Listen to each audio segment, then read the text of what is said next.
Welcome to garam garam వార్తలు. నేను వచ్చేసిన గరం గరంగా వార్తలు పట్టుకొచ్చేసిన. మరి ఇంకా లేట్ చేయకుండా మన వార్తలు యుద్ధం ముందుగాలైతే హెడ్లైన్స్ యుద్ధం. టీడీపీ ధైర్యం గురించి చెప్పిన పేర్ని నాని. మనసులో భయం మేకపోతు గాంభీర్యం. ఓటీపీల కోసం తిరుగుతున్న రాజేషు. ఒక్కసారి ఆ నెంబర్ కి ఒక ఓటీపీ వచ్చింది చెప్పరా. ఆయన పరువు ఆయనే తీసుకుంటుండు పవను. ఇంకేమంటాడు ఆయన ఫ్యాన్సును. బామ్మ ఇరగదీస్తున్నది డాన్స్. సోషల్ మీడియాలో అవుతున్నారు ఫుల్ ఫ్యాన్స్. ఎవరు గెలుస్తారు అడుగుతున్న రవలి. పార్టీ వస్తుంది అని అనుకుంటున్నారు. ఐ థింక్ సో కాంగ్రెస్ అనుకుంటున్నా. చంద్రబాబుకు ఒక ముని శాపం ఉందట. పొరపాటున ఆయన కనుక నిజం చెబితే తల 1000 ముక్కలు అయిపోతుందట. అందుకే బాబుగారు ఎప్పుడూ నిజం చెప్పరు అని ఒక వైసీపీ నాయకుడు అన్నారు ఆ మధ్య. అయితే అలాంటి వరాలు శాపాలు ఆ పార్టీలో ఇంకొంతమంది లీడర్లకు కూడా ఉన్నాయని అంటున్నారు పేర్ని నాని. సార్, మీ బస్సు యాత్ర మీద సెటైర్లు వేశారు కొల్లు రవీంద్ర, మీరేమంటారు? వైఎస్ఆర్ కాంగ్రెస్ పార్టీ తలపెట్టినటువంటి సామాజిక సాధికార బస్సు యాత్ర తుస్సుమంటే మందు సామాను కాల్చుకుని ఆనందపడాలి కదా. కాల్చుకోవడానికి దీపావళి మందు సామాన్ లేదేమో, అందుకే ప్రెస్ మీట్ పెట్టారు ఆయన. ప్రెస్ మీట్ ఎందుకు పెట్టాలి? సంబరం చేసుకుంటే సరిపోద్ది కదా. యథావిధిగా అలవాటు ప్రకారం మన సంబరాల్లో ఎట్లా మనకు ఉంది కదా అలవాటు, సంబరం చేసుకుంటే సరిపోయేది కదా. కానీ వారు సంబరం చేసుకునే మూడ్లో లేరు. పైకి మాత్రం గాంభీర్యంగా కనిపిస్తున్నారు. మనసులో భయం మేకపోతు గాంభీర్యం. అలాంటి వారినే బిల్డప్ బాబాయ్ అంటారు. బిల్డప్ బాబాయ్ అంటారు. కొల్లు రవీంద్ర గారు దేవుడు ఆయన పాపం ఒక వరం ఇచ్చాడు. వరమా? ఏంటా వరం? సిగ్గు అనేది లేకుండా చేశాడు. ఎంత మంచి వరం! ఏం చక్కా సిగ్గు ఎగ్గు లేకుండా ఎలాంటి సిగ్గుమాలిన పనులైనా చేయొచ్చు. చంద్రబాబు నాయుడు ఏం చెప్పాడు? ఇదిగో చూడండి, ఇది చదువు అనేది ప్రభుత్వం బాధ్యత కాదు ఇది అన్నాడా? అలా అన్నాడా? అంత మాట అన్నాడా? వీడియో ఇస్తాను విలేకరులకు కావాలంటే పంపించండి సార్, ఆయన పుత్రరత్నానికి చూపిద్దాం. ఈ మధ్య టీడీపీ నాయకులు బూతులతో రెచ్చిపోతున్నారు. నోటికొచ్చినట్లు తిడుతున్నారు. ఇక నారా లోకేష్ నోటికైతే అడ్డు అదుపు లేదు, తగ్గేదే లేదు అంటూ దీర్ఘాలు తీస్తూ వంకర టింకరగా మాట్లాడుతూ చెలరేగిపోతున్నారు. మరి వైసీపీ వాళ్ళు ఊరుకుంటారా? చెడు కూడా ఆడుకున్నారు. మామూలుగా కాదు, లోకేష్ చెవుల్లో నుంచి రక్తాలు గారేలా కౌంటర్ ఇచ్చారు ఎమ్మెల్యే సుధాకర్ బాబు. సార్, స్టార్ట్ చేయండి. నారా లోకేష్ రోడ్డు మీదకి వచ్చి మాట్లాడేటప్పుడు కనీస జ్ఞానం ఉండాలి కదరా. నువ్వు మనిషివా పశువా గున్నేనుగులాగా బలిచి. ఆయనకు బోల్డ్ అంత జ్ఞానం ఉంది సార్. ఫారెన్ యూనివర్సిటీలో చదువుకొని వచ్చారు తెలుసా. ముఖ్యమంత్రి గారిని దుర్భాషలాడతావా? నువ్వెంత, నీ స్థాయి ఎంత, నీ బతుకెంత? ఆయన స్థాయి ఎంత అంటే గతంలో తెలుగు పదాలు కూడా పలకలేకపోయేవాడు. ఇప్పుడు బూతులు చాలా అలవోకగా మాట్లాడిస్తున్నాడు. నువ్వు మనిషివా పశువా గున్నేనుగులాగా బలిచి కొవ్వు కరిగించుకొని సన్నబడి అచ్చేసిన ఆవంబోతులాగా రోడ్డు మీద పడి నోటికొచ్చినట్టు నువ్వు మాట్లాడుతుంటే పడటానికి ఇక్కడ ఎవడా లేడని ఈ సందర్భంగా నీకు తెలియపరుస్తున్నాం. గున్నేనుగా అచ్చోసిన ఆంబోతా ఎవరు? లోకేషా? చిన్నబాబులో ఇన్ని యాంగిల్స్ ఉన్నాయా?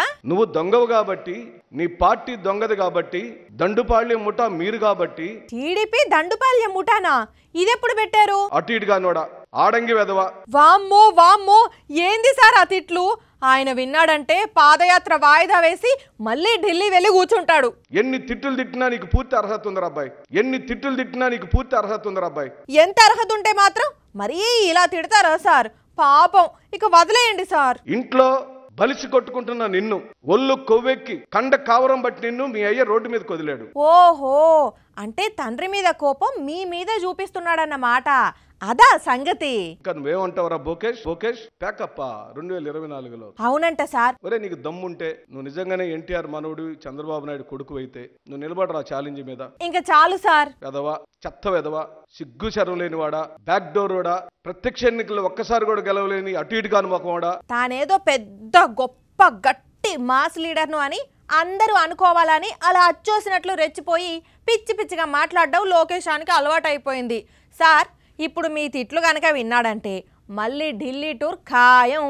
వామ్మో, ఏం డోస్ ఇచ్చారు సార్. సినిమా రిలీజ్ అప్పుడు స్పీచ్లు ఇచ్చేటప్పుడు పవన్ కళ్యాణ్ చూసి సప్పట్లు కొట్టి జై పవన్ జై పవన్ అని నినాదాలు చేసే జనసేన కార్యకర్తలకు పవన్ కళ్యాణ్ ఇచ్చి పడేసిండు. ముక్కు పట్టి చెంపకూరికి సరిచినంత పని చేసిండు. అరే అదేంది, అసలు వాళ్ళు మీటింగుకు రాకుంటే ఆయన్ను ఎవ్వరు దేకనే దేకరు, కుర్చీలన్నీ ఖాళీగా కనపడతాయి. అసొంటిది వాళ్ళనెందుకు పవన్ గెలుక్కున్నాడు అంటే ఊకే ఈ ముచ్చట ఎల్లబెట్టి ఇజ్జత్ తీస్తున్నారట. ఇంతకు అదేంది పవన్ గారు? ముఖ్యమంత్రి ఎవరు నన్ను ఎమ్మెల్యేగానే గెలిపించలేదు. ఆ మాట ఎవరికి అర్హత ఉంటుందని నాకు ఓటేసిన వ్యక్తులు ఉన్నారు కదా, వాళ్ళు అడిగితే నేను గౌరవిస్తాను అన్నమాట. అర్థమైంది అనుల పవన్కి ఎందుకు మండుతున్నదో. నాకు ఓటేయలేదు గీటేయలేదు, 2 దిక్కుల నిలబడితే కనీసం ఒక్క ఓటుతోనన్నా గెలిపించలేదు, ఇజ్జత్ తీసి పడేసి ఓట్లంటేనే భయపడేటట్టు చేసి ఇప్పుడేమో ఒకటే నేను మైకు పడితే చాలు సీఎం సీఎం అని ఎందుకు అరుస్తున్నారు? ప్లీజ్ ఇంకోసారి ఇట్లా ర్యాగింగ్ చేయకండి. మీరు సీఎం సీఎం అని అంటుంటే కడుపులో మెలిపెట్టి తిప్పుతున్నట్టు అవుతున్నది అని ఫేస్ డల్గా పెడితే చూడండి సార్ గారి స్పీచ్ వినే జనాలంతా ఎట్లా నిద్రల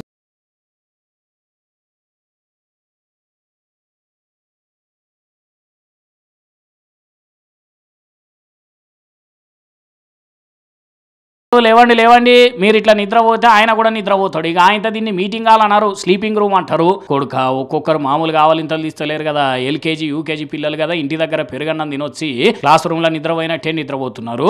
వీళ్ళు లేచేటట్టు లేరు కానీ ఇక సారు గారు ఓటమిని తలుసుకొని ఇప్పటికీ కన్ఫ్యూజ్ అవుతున్నాడు పాపం. ఓటమి సమయంలో అందరూ వదిలేశారు, కానీ ఓటమి సమయంలో నాకు మీరు అందరూ నిలబడి ఉన్నారు. నాకు అర్థం కాలేదు సార్. ఏంటి సార్ మళ్ళొకసారి చెప్పండి, అస్సలు అర్థం కాలేదు. ఓటమి సమయంలో అందరూ వదిలేశారు, కానీ ఓటమి సమయంలో నాకు మీరు అందరూ నిలబడి ఉన్నారు. అయిపోయింది, అంతా అయిపోయింది. ఇంకేమున్నది? ఇక సారు వారు రాజకీయాల్లోనే క్లారిటీ లేకుండా ఉండి కన్ఫ్యూజన్ స్టార్ అయ్యింది అనుకున్నాం, కానీ మాటల్లో కూడా ఏం చెప్తున్నాడో క్లారిటీ లేదు. ఇక మాటలే క్లారిటీ లేనప్పుడు ఇంకేం రాజకీయాలు చేస్తాడినా కానీ పాపం ఇంత ఇజ్జత్ పోగొట్టుకున్న జన సైనికులు ఇక పవన్ ముఖం చూస్తారో చూడరో ఏందో ఏమోపోండి. ఎవరండి ఇంట్లో? ఎవరైనా ఉన్నారా? రాజేషు, ఏం చేస్తున్నావు? ఎవరు ఎవరికి ఓటేశారో తెలుసుకునేందుకు ఇంటింటి సర్వే చేస్తున్నావా? అన్నా, ఇది ఇంటింటి సర్వే కాదంజలి, intelligence survey. Project yellow. Project ఎల్లోనా అంటే ఏంటి? అది సీక్రెట్, ఎవ్వరికి చెప్పొద్దు. నాకు కూడా చెప్పవా? నాకే తెలియదు, నీకేం చెప్పాలి? నీకే తెలియనప్పుడు కొత్త బిచ్చగాడిలాగా ఇల్లు ఎందుకు తిరుగుతున్నావు? నువ్వే చూడు నేనేం చేస్తున్నానో ఎలా చేస్తున్నానో నీకే అర్థమైపోతుంది. అసలు ఇప్పుడు నువ్వు ఎక్కడున్నావు? నీ మెడలా కండువా ఏంది కలర్ మారిపోయింది? నేను ఇప్పుడు ఎల్లో పార్టీలో చేరిపోయినా. ఎల్లో పార్టీలా అంటే ఇక్కడ జెండా పీకేసి అక్కడ చేరావా? మంచి ఆఫర్ ఇచ్చారు, వచ్చేసా. నువ్వు నన్ను డిస్టర్బ్ చేయక మాగు. ఎక్స్క్యూజ్ మీ, ఎవరండి ఇంట్లో? సార్ నమస్తే సార్, మీ పేరేంటి సార్? ఓకే, మీ ఇంట్లో ఎంతమంది ఉంటారు సార్? ఎందుకు సార్ చెప్పండి సార్, ఎంతమంది ఉంటారు? వాళ్ళకి పెళ్ళైందా? వాళ్ళకి పిల్లలు ఉన్నారా? నలుగురు. Very good very good. మీరు ఇద్దరు, మీకు ఇద్దరు. రైట్, మీ ఫోన్ నెంబర్ చెప్పారు ఒకసారి? 9 6 7 ఒక ఓటీపీ వచ్చింది, ఓటీ చెప్పారా? ఓటీపీ వెళ్ళిపోండి. అది కాదన్నా, ఓటీపీ లేదు సార్, వెళ్ళిపోండి. అంత కాదన్నా, ఒక ఓటీపీ. వెళ్ళిపోండి సార్. అమ్మా నమస్తే, పేరు చెప్పండమ్మా. పేరు మీరా. మీ ఇంట్లో ఎంతమంది ఉంటారు? మీ పిల్లలు ఎంతమంది? వాళ్ళకి పెళ్ళిళ్ళు అయ్యాయా? మీ మొబైల్ నెంబర్ ఏమైనా చెప్తారా? చెప్పండి వెళ్ళిపోండి. అట్లా కాదు మేడం, మొబైల్ నెంబర్ చెప్తే. 9299 ఓటీపీ వచ్చింది, ఒక్కసారి చూసి చెప్పరా? మాకేం తెలియదు. సార్ ఫటాఫట్ చెప్పేసేయండి సార్. మీ పేరేంటి? మీకు పెళ్ళయిందా? మీ ఇంట్లో ఎంతమంది ఉంటారు? పిల్లలు ఉన్నారా? వాళ్ళకి పెళ్ళిళ్ళు అయ్యాయా? మీకు ఇష్టమైన హీరో ఎవరు? ఇష్టమైన క్రికెటర్ ఎవరు? ఏం సినిమాలు ఎక్కువ చూస్తుంటారు? ఫటాఫట్ చెప్పేసేయండి, రాసేసుకుంటా. నాగేశ్వరరావు. ఇంట్లో ఏం కూర సార్ ఇవాళ? ఓ మటన్, సూపర్. ఓ రాజేషు, తోచేదో అయినమ్మ తోడికోడలు పుట్టింటికి పోయినట్లు ఇంటింటికి పోయి ఏంది నువ్వు చేసే పని? ఏందా ప్రశ్నలు? పనిపాట ఏమీ లేదా నీకు మీ పార్టీకి? ఓ పిచ్చంజలి, ఇవన్నీ కూడా వాళ్ళని మెంటల్గా ప్రిపేర్ చేసేదానికి ఇట్లాంటి క్వశ్చన్లు అడుగుతున్నాం. ఇప్పుడు చూడు అసలు క్వశ్చన్లు అడుగుతా వాళ్ళని. సార్ ఈసారి మీరు ఓటు ఎవరికి ఇద్దాం అనుకుంటున్నారు? అట్లాగే మీకు బ్యాంక్ అకౌంట్ ఉందా? ఉంటే దానికి మొబైల్ నెంబర్ ఉంటుంది కదా, ఆ మొబైల్ నెంబర్ చెప్పండి ఒకసారి. 70930988. ఒక్కసారి ఆ నెంబర్కి ఒక ఓటీపీ వచ్చింది, చెప్పరా? ఓ రాజేషు, ఓటీపీతో నీకేం పని? నువ్వు ఆగమ్మ తల్లి కాస్త. చెప్పండి సార్, చెప్పండి. అన్నా నువ్వు ఆగే, నువ్వు చెప్పకు, అదేదో తేడాగున్నది. ఆమె మాట వినకండి అన్న, మీరు చెప్పండి. ఏ చెప్పొద్దు, అంత మోసం. అన్న ఒక్కసారి మళ్ళీ అడగను, చెప్పండి ఓటీపీ చెప్పండి. రాజేషు చెప్తే అర్థం కాదా నీకు? ప్లీజ్ అన్న, కాలు పట్టుకుంటానా అన్న, ప్లీజ్ అన్న చెప్పండి, ఓటీపీ చెప్పన్నా.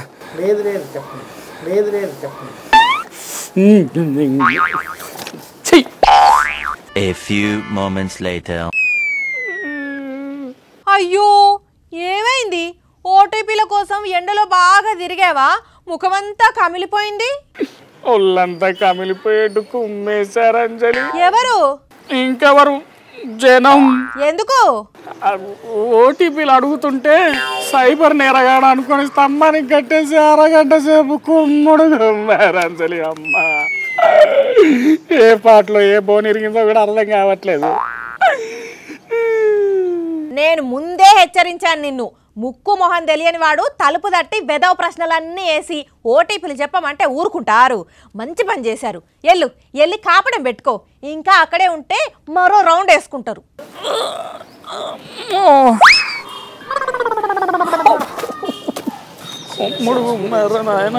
ఏపీలో ఇప్పుడు ఇదే నడుస్తుంది. టీడీపీ కార్యకర్తలు కొందరు ఇంటింటికి వెళ్ళి ఓటీపీలు చెప్పమంటున్నారట. దాంతో కొన్ని చోట్ల ఓటీపీలు చెప్పమని బలవంతం చేసిన వాళ్ళను కూడా ఇలాగే మర్యాద చేశారంట. ఏంటో ఇంకెన్ని నాటకాలు చూడాలో. ఓటీపీ చెప్పమని అడిగితే వీపు విమానం మోత మోగుతుంది, జాగ్రత్త అని వార్నింగ్ ఇచ్చారు అనిల్ కుమార్ యాదవ్. కొందరు ఓటీపీ దొంగలు ఇంటింటికి తిరుగుతున్నారు, జాగ్రత్తగా ఉండండి అని జనాలను హెచ్చరించారు. ఏంటి సార్ ఈ గొడవ? సెల్ ఫోన్లో రోజుకి ఒకసారి మెసేజ్ వస్తుంటుంది. ఏం మెసేజ్లు సార్? ఎవరైనా ఫోన్ చేసి మిమ్మల్ని ఓటీపీ అడిగినా మీరు ఓటీపీని దయచేసి ఇవ్వద్దు, మీ పర్సనల్ ఇన్ఫర్మేషన్ హ్యాక్ చేస్తారు అని చెప్పి వస్తున్న మాట వాస్తవం కాదా అని అడుగుతా ఉన్నా. అవునవును, నాకు అలాంటి మెసేజ్లు చాలా వస్తాయి. ఓటీపీ అనేది అడగటం కరెక్టా? కాదు. మీ ఇళ్లలోకి వచ్చి ఎవరైనా వచ్చి మీ సెల్లో ఉన్న ఓటీపీని అడిగితే ఇస్తారా? నేనైతే అసలుకే ఇవ్వను. వాడు చైన్ స్నాచింగ్ దొంగ తెలీదు, వాడి ఇంట్లో సామాన్లు ఎత్తుకుపోతాడా తెలీదు, వాడు ఎవడో తెలియకుండా వాడు అడ్డమైన వాడు వచ్చేసి ఓటీపీని అడిగితే వాడిని ఎత్తుకెళ్ళి అరెస్ట్ చేయించి పోలీసులకి అప్పచెప్పాలా లేకపోతే పూజించాలా? ఖచ్చితంగా పోలీసులకు అప్పచెప్పి స్టేషన్ లో స్పెషల్ పూజ చేయించాలి. వాడు ఏమన్నా రేపు ఇంట్లో మెడలో చైన్ ఎత్తుకెళ్ళిపోతే ఎవడు బాధ్యతరా? అమ్మో, అది కూడా కరెక్టే. ఈ రోజుల్లో ఎవరిని నమ్మేటట్లు లేదు. ఇట్లాంటి చర్యలు పాల్పడితే తప్పకుండా మా వాళ్ళని పట్టుకోబోయి పోలీసులకు అప్పచెప్తారు. మంచి పని చేస్తున్నారు. విన్నారు కదా, మీ ఇంటికి ఎవరైనా వచ్చి ఓటీపీలు చెప్పమని అడిగితే జాగ్రత్త అమ్మో. తెలంగాణలో ఓట్లు అయిపోయినాయి. ఇక మిగిలింది ఏ పార్టీకి ఎన్ని సీట్లు అనేదే. రేపు లెక్కింపు చేస్తే కానీ తెలియదు. కాకపోతే ఎగ్జిట్ పోల్స్ మాత్రం ఎక్కువ కాంగ్రెస్ గెలుస్తుంది అని చెప్తుంటే కొన్ని మాత్రం బీఆర్ఎస్ గెలుస్తుంది అని చెప్తున్నాయి. మరి కాంగ్రెస్ గెలుస్తుందా, బీఆర్ఎస్ గెలుస్తుందా, లేదంటే హంగ్ వస్తుందా? ఒకవేళ హంగ్ వస్తే ఏ పార్టీ అధికారంలోకి వచ్చే అవకాశాలున్నాయి, అసలు దీని మీద జనాలు ఏమనుకుంటున్నారు అనేది తెలుసుకుంటూ మరవలి బయలుదేరింది. మరెవరేం చెప్తారో విందాం. హాయ్ అన్న, నమస్తే. ఎలక్షన్స్ అయిపోయినాయి కదా, ఎగ్జిట్ పోల్స్ కూడా వచ్చినాయి. మరి ఏ పార్టీ అధికారంలోకి వస్తుంది అని అనుకుంటున్నారు? ఎగ్జిట్ పోల్ అంటే అది మనము ఏం చెప్పలేమమ్మా, కానీ మొత్తం చూసుకుంటే మాత్రం టీఆర్ఎస్ అనుకుంటారు పబ్లిక్ అంతా. అది కూడా ఏం చెప్పలేము మన చేతిలో. ఎందుకంటే కాంగ్రెస్ వస్తుందని చెప్తారు, టీఆర్ఎస్ అని చెప్తారు, బీజేపీ వస్తుందని చెప్తారు, కానీ పబ్లిక్ అర్థమవుతలేదు ఏది వస్తుందని. ఒక్కొక్కరు ఒక్కో మాట చెప్తున్నారు. అంకుల్ నమస్తే. నమస్తే. బీఆర్ఎస్ గెలిస్తే ఎన్ని సీట్లు వస్తాయని అనుకుంటున్నారు మీరు? బీఆర్ఎస్ కాంగ్రెస్ తగ్గపోరు ఉండరు. ఎవరు ఎన్ని సీట్లు వచ్చేది నమ్మకం తక్కువ. రేపు మధ్యాహ్నం 12 గంటలకు తెలుస్తుంది. అంటే మీకేమైనా అనిపిస్తుందా ఈ పార్టీ ఎక్కువ వస్తుంది, ఈ పార్టీకి ఎక్కువ వస్తాయి, అట్లా ఏమైనా ఉందా? సర్వేలు చెప్తారు కాంగ్రెస్ ముందు ఉందని, కొన్ని సర్వేలు టీఆర్ఎస్ ముందు ఉందని చెప్తుంది. రేపు 11-12 అయితే తెలిసిపోతుంది. మరి ఏ పార్టీ వస్తే బాగుంటుంది అనుకుంటున్నారు మీరు? మా ప్రజలకు ఎవరు మంచి చేస్తే వాళ్ళు వస్తే బాగుంటుంది. ఏం చెప్పిండు పో. ఏ పార్టీ వస్తే బాగుంటుంది అని అంటారు? నిజంగానే ఈ రెండు పార్టీలకు టై అవుతుందా? టై అయితే కాదు, కాంగ్రెస్ వస్తుంది. మార్పు పోవాలని కోరుకుంటారు అందరూ. ఇక్కడ ఫుల్ క్లారిటీ ఉన్నట్టుంది. అన్న నమస్తే. అయితే ఎలక్షన్స్ అయిపోయినాయి కదా, ఈసారి ఏ పార్టీ వస్తుంది అని అనుకుంటున్నారు? ఐ థింక్ సో కాంగ్రెస్ అనుకుంటున్నారు. ఎందుకు కాంగ్రెస్ వస్తుంది అని అనుకుంటున్నారు? కాంగ్రెస్ ఎందుకు వస్తా అంటే అందరూ దానికే ఓట్లు వేస్తున్నారు కాబట్టి, మెజారిటీ కూడా దానికే ఉంది కాబట్టి కాంగ్రెస్ అని చెప్పి నేను అనుకుంటున్నాను. అంటే మార్పు కోసం అనుకుంటున్నారు. అంటే 10 years బీఆర్ఎస్ఏ ఉంది, ఇప్పుడు మార్పు వస్తేనే బాగుంటుంది అని అనుకొని చాలామంది కాంగ్రెస్ కావాలి అని అనుకుంటున్నారా? అవును. ఇప్పుడు 10 సంవత్సరాలు మనకి ఏం చేసిన, నీకు ఉద్యోగం లేదు, నాకు ఉద్యోగం లేదు, పిల్లలకు ఉద్యోగం లేదు. ఈ రాష్ట్రంలో ఇన్ని ఏళ్ళు వాళ్ళు నలుగురు కుటుంబంలో వాళ్ళే మంచి బతికి మీద హ్యాపీగా ఎంజాయ్ చేసారు. ఆయన వచ్చినా రాకున్నా మనకి ఇబ్బంది అయితే ఏం లేదు. వామ్మో, ఒక్కొక్కరి ధీమా ఒక్కో రకంగా ఉంది అక్క. సో ఇప్పుడు ఎలక్షన్స్ అయినాయి కదా, మరి బీఆర్ఎస్ వస్తుంది అనుకుంటున్నారా, మీరు కాంగ్రెస్ వస్తుంది అనుకుంటున్నారా? నేనైతే హంగ్ వస్తే బాగుంటుంది అనుకుంటున్నాను. హంగ్ వస్తే బాగుంది అని అనుకుంటున్నారా? ఈసారి ఎలక్షన్స్ అయిపోయినాయి కదా, మరి బీఆర్ఎస్ వస్తుంది అనుకుంటున్నారా, కాంగ్రెస్ వస్తుంది అనుకుంటున్నారా? ఏదొచ్చినా మంచిదే కదా. ఏ పార్టీ వస్తుందని మీరు అనుకుంటున్నారు అని కాంగ్రెస్ వస్తుంది. చూసినావు కదా అంజలి, పబ్లిక్ టాక్ అయితే ఇట్లుంది, కానీ ఒక్కొక్కరు చెప్తుంటే వింటుంటే మాత్రం మస్తు మజా అనిపిస్తుంది. ఇక రిజల్ట్స్ వచ్చే వరకు మనం వేచి చూడాలంతే. తినబోతూ రుచెందుకు అడగడం, దూకబోతూ లోతెందుకు అడగడం, అదే విధంగా రేపు తెలిసేదానికి ఇవాళ టెన్షన్ ఎందుకు పడడం? కూల్, జస్ట్ ఒక్కరోజు అయితే గెలిచిన వాళ్ళకు కంగ్రాట్స్, ఓడిపోయిన వాళ్లకు బెటర్ లక్ నెక్స్ట్ టైం చెప్తాము. తెలంగాణలో 119 నియోజకవర్గాలు. సీఎం కేసీఆర్ సారు, కేటీఆర్, హరీష్ రావు, రేవంత్ రెడ్డి, బట్టి విక్రమార్క, కోమటిరెడ్డి బ్రదర్సు, ములుగు సీతక్క, ఈటల రాజేందరు, బండి సంజయ్, ధర్మపురి అరవింద్ లాంటి స్టార్ పొలిటీషియన్స్ పోటీ చేస్తుండ్రు. ఎగ్జిట్ పోల్స్ కూడా అవి చెప్పేటివి చెప్పినాయి, అయినా ఎవరి అంచనాలు వారికి ఉన్నాయి. కానీ ఇప్పుడు తెలంగాణ పబ్లిక్ అంతా ఇగో ఈ లీడర్ వైపు, ఈ నియోజకవర్గం గురించే చర్చిస్తున్నారు, ఏం జరగబోతుంది అని. ఏం నడుస్తుంది అంటే అదేదో సెంటు బాటిల్ పేరు చెప్పి అదే నడుస్తుందని చెప్పినట్టు తెలంగాణలో మొత్తం ఏం నడుస్తున్నదయ్యా ఇప్పుడు అంటే బర్రలక్క గెలుపోవటం గురించి ముచ్చట్లు నడుస్తున్నాయి. సోషల్ మీడియా మొత్తం షేక్ చేసుకుంటా ఏ ఇద్దరు మాట్లాడినా యూత్ పొలగాన్ల కాంచి పండు ముసలోళ్ళ దాకా ఆలు మొగలు, దోస్తులు, అక్క చెల్లెమ్మలు, అన్నదమ్ములు అందరి నోట బర్రెలక్క టాపిక్ అయినా పడుతున్నదట. మరిగా నామినేషన్ వేసిన దగ్గర నుంచి ప్రచారంలో ఒక రేంజ్లో వచ్చిన హైపు, దానికి తోడు ఎగ్జిట్ పోల్స్ ఇచ్చిన సర్వే ప్రకారము ఇంకాస్త పాజిటివ్ మాటలు వినబడేసరికి అసలు కౌంటింగ్ నాడు ఏం జరగబోతున్నది, ఈవీఎంలలో బర్రెలక్క భవిష్యత్తు ఏ రకంగా రాసిపెట్టున్నది, ఓట్లు చీల్చుతుందా లేకుంటే సరికొత్త చరిత్రనే సృష్టించి రాజకీయాల్లో కొత్త ట్రెండ్ను సెట్ చేస్తుందా అని ఆదిలాబాద్ నుంచి అలంపూర్ దాకా, మహబూబ్ నగర్ నుంచి ఖమ్మం దాకా, అటు పట్నం నుంచి ఇటు ములుగు దాకా ముషిముషి నవ్వులు నవ్వుకుంటూ ముచ్చట్లు పెట్టి చెల్లెమ్మ ధైర్యాన్ని ప్రచారంలో చూపెట్టిన తెగువను పొగుడుకుంటూ గ్రేట్ రా బుజ్జి నువ్వు అని తారీఫ్ చేస్తున్నారు అందరికందరూ. మరిగా ఏమిట్లకేం కాకుండానే రాష్ట్ర రాజకీయాల్లో ఇంత పేరు కూడా కట్టుకొని దూసుకబోతున్నదంటే రేపట్ల అదృష్టం కలిసి వచ్చి అసెంబ్లీలో అడుగు పెడతానా కొడక ఇంకే రకంగా సంచలనం సృష్టిస్తుందో బర్రెలక్కని ఇన్స్పిరేషన్ గా తీసుకొని ఇంకెంతమంది రాజకీయాల్లో అడుగులేసుకుంటూ బ్రో నేను రాజకీయాలకు వస్తున్నా బ్రో, మమ్మీ నేను నామినేషన్ వేసిన మమ్మీ, పబ్లిక్ మీరు చూపెట్టండి అటెన్షన్, వచ్చే ఎలక్షన్లలో నేను వేస్తున్న నామినేషన్ అనుకుంటా సోషల్ మీడియాలో రీల్స్ చేసేటోళ్ళందరూ ఎంతమంది నామినేషన్లు వేసేందుకు రెడీ అవుతారో గానీ మొత్తానికైతే రాష్ట్ర రాజకీయాల్లో బీఆర్ఎస్, కాంగ్రెస్, బీజేపీ సీట్ల సంఖ్య కోసం ఎంతమంది ఎదురు చూస్తున్నారో బర్రెలక్క తీసుకొచ్చే ఓట్ల గురించి కూడా అంతే ఇంట్రెస్టింగ్ గా చూస్తున్నారు జనాలు. కానీ శిరీష నువ్వు పాలమూరు బిడ్డవే కాదు చెల్లె, పులి బిడ్డవు అని మెచ్చుకొని మెడలేసుకుంటున్నారు కొంతమంది పబ్లిక్. ఎనీవేస్ ఎట్లాంటి రిజల్ట్ వచ్చినా పాజిటివ్ గా తీసుకొని నువ్వైతే కొత్త చరిత్ర సృష్టించే దిశగా అడుగులేయి. All the best Barrelakka. Madam sir madam అంతే అనే డైలాగ్ ఎంత ఫేమస్సో మనకు తెలుసు కదా. అయితే ఇప్పుడు ఈ వార్త మీరు చూసినాక బామ్మ మేడం సార్, బామ్మ మేడం అంతే అని అంటారు. ఇంతకు బామ్మ ఎవరు, ఆమె ఏం చేసింది అంటే మెయిన్ డాన్సర్కు కొంచెం తక్కువైనా సైడ్ డాన్సర్ కంటే ఎక్కువనే అత్తిరిపోయే పర్ఫార్మెన్స్ చేసుకుంటా వావ్ అనిపిస్తున్నది. వావ్ సూపర్ బామ్మ, నీ డాన్స్ సూపరు.